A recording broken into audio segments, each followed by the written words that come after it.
there's something extremely terrifying brewing right now. The media has mostly turned a blind eye, even though it should be splattered across the front page of every newspaper. In fact, what's happening now could completely change the world in ways we can't even imagine. Here we go. Last month, I ended my letter, a most radical prediction, with a very dramatic hanger. Here's the excerpt. To correct the current global debt bubble, something massive will have to take place, something no one will be able to grasp until it happens. During this time of radical change, countries around the world would be afraid and begin to defend themselves from the fallout of the credit bubble. Unfortunately, massive global resets have only really occurred as a result of war. Are we on that path? Call it a coincidence, but shortly after I wrote that, a senior UN security expert told us that the risk of nuclear war is higher now than any time since World War II. She called it an urgent issue that the world should take more seriously. She also said that all states with nuclear weapons have nuclear modernization programs underway, and the arms control landscape is changing, partly due to the strategic competition between China and the United States. Over the past 2 decades, 122 countries have signed a treaty to ban nuclear weapons. This treaty, called the Treaty for the Prohibition of Nuclear Weapons, was backed by the International Campaign to Abolish Nuclear Weapons, otherwise known as ICAN, a campaign that won the Nobel Peace Prize in 2017. But this treaty, one that makes complete sense for mankind, is not even close to being finalized. It's not even halfway there. The treaty has so far gathered just 23 of the 50 ratifications that it needs to come into force. Countries such as Thailand, Vietnam, South Africa, and even Mexico have already signed the treaty. But the United States and Russia, and many other states with nuclear arms, have not. In fact, these power states strongly oppose it. I guess power is a hard thing to give up. It's no wonder that since last year, the doomsday clock has been set only 2 minutes away from midnight, something not seen since 1947. If you don't already know, the doomsday clock has become a universally recognized indicator of the world's vulnerability to catastrophe from nuclear weapons, climate change, and new technologies emerging in other domains. The closer the hand is to midnight, the closer we are to apocalypse. So where are we today? The 2 most powerful nuclear countries are Russia and the United States. Russia has 6,850 nuclear-capable warheads, the most in the world. The United States, a close second, with 6,550. Both countries have been upgrading their nuclear arsenal at a staggering pace. Russian President Vladimir Putin even bragged about Russia's new weapons last year, showing how it could destroy anyone around the world who stood in its way. And in less than 2 years, in February 2021, the 2011 New Strategic Arms Reduction Treaty, a massive nuclear arms treaty between Russia and the United States, and the only US-Russia Arms Control Pact limiting deployed strategic nuclear weapons, ends. That's why, just recently, US President Donald Trump said he and Russian President Vladimir Putin discussed the possibility of a new accord, one that could even include China. More on China in a bit.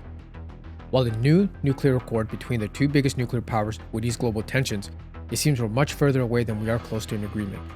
Why?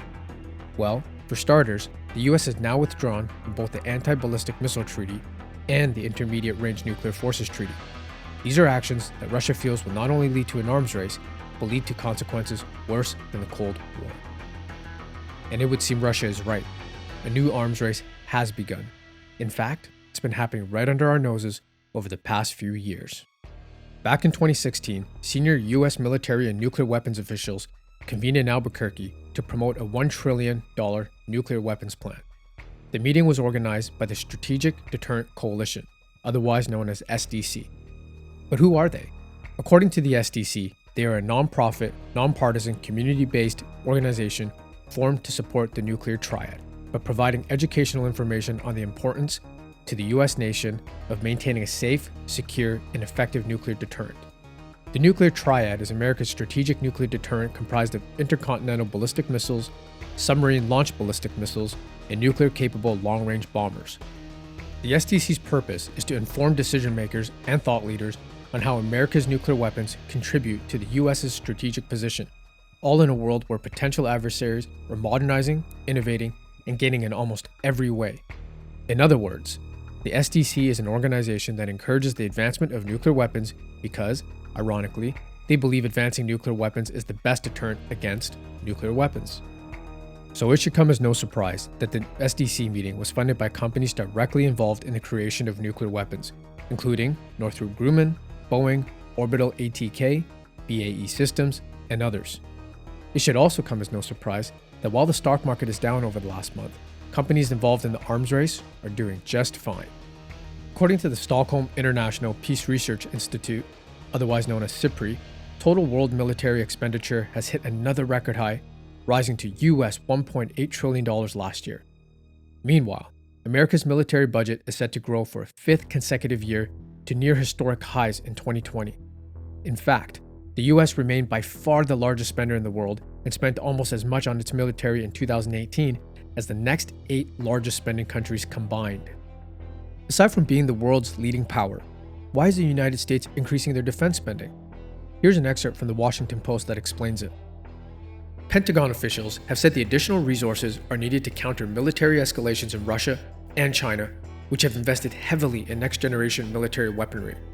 Russia claims to have already developed a hypersonic missile that can travel faster than the speed of sound, something some defense hawks warn could threaten US missile defense systems that were designed decades ago. In China, well, China has invested heavily in new submarines, warships, and other war equipment as its defense budget ballooned. By now, I'm sure you can see a common theme: rising tensions with the US on one side and Russia and China on the other. While Russia and the United States are the two biggest nuclear powers, don't think for 1 second that China isn't preparing itself, especially with the ongoing trade war with the US. In fact, China was the second largest spender in the world, increasing its military expenditure by 5% to $250 billion in 2018.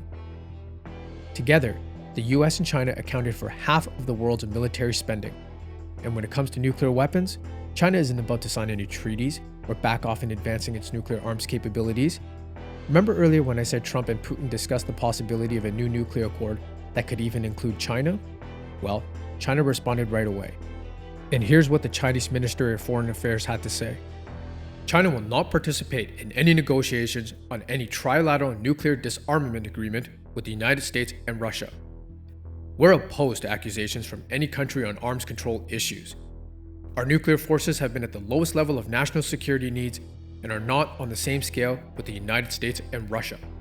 In other words, China has taken a page directly out of the SDC playbook: prevent nuclear war by creating more nuclear weapons. But the tensions don't stop there. You see, the US has been busy enforcing its power all over the world, sometimes as aggressor and sometimes as protector. For example, in the growing trade war between China and the US has already called on allies such as Japan and the UK to halt the phone sales of China's biggest cell phone manufacturer, Huawei Technologies Company. And immediately, the US allies complied. Britain's EE and Vodafone and Japan's KDDI and Y Mobile said they are pausing the launch of Huawei smartphones, including some that can be used on next-generation mobile networks. The US, acting as protector, alleges that Huawei phones are a security risk. And as aggressor, the US has been very aggressive. Venezuela is situated very close to the US, and just as China and Russia don't want the US near its territories, think US forces in Syria and US warships in the South China Sea, the US doesn't want other countries such as Russia and China near its territories either. So much so that as Russia and China grow their relations with Venezuela, the US is attempting to put an end to that immediately.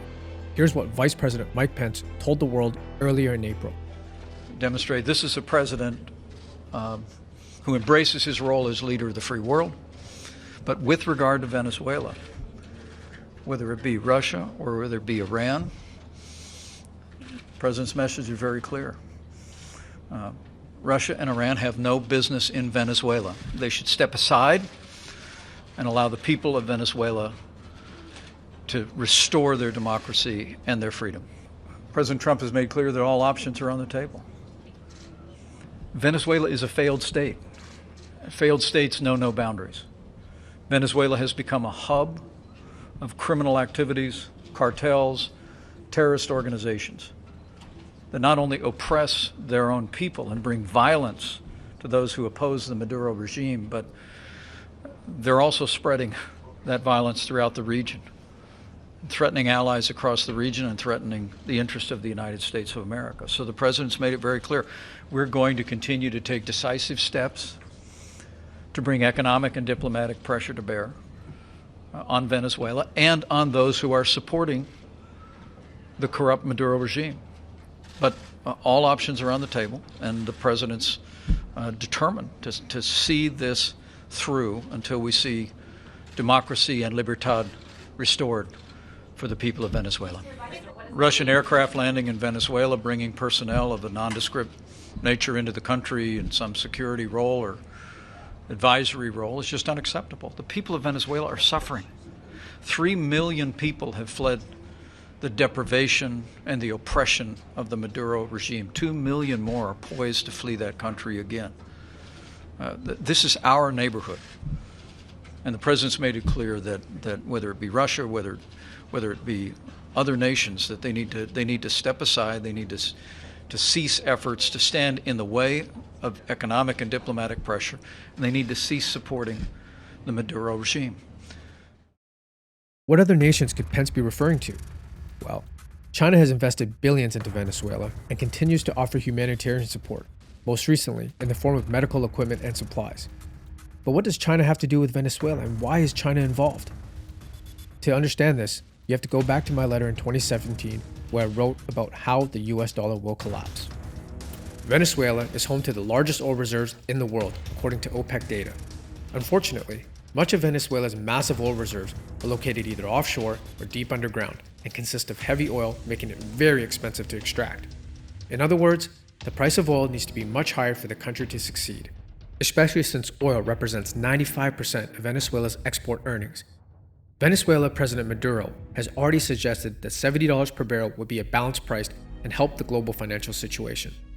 And as I mentioned in a previous letter, oil prices have been manipulated downward, and as a result, Venezuela has suffered. Call it a conspiracy, but there's a reason why Venezuela President Maduro told the world that it would remove its dependence on US dollars. According to Reuters, President Maduro said his cash-strapped country would seek to free itself from the US dollar using the weakest of two official foreign exchange regimes and a basket of currencies. You see, that's why Venezuela has been working closely with China and Russia over the past years. Here's an excerpt from Foreign Policy.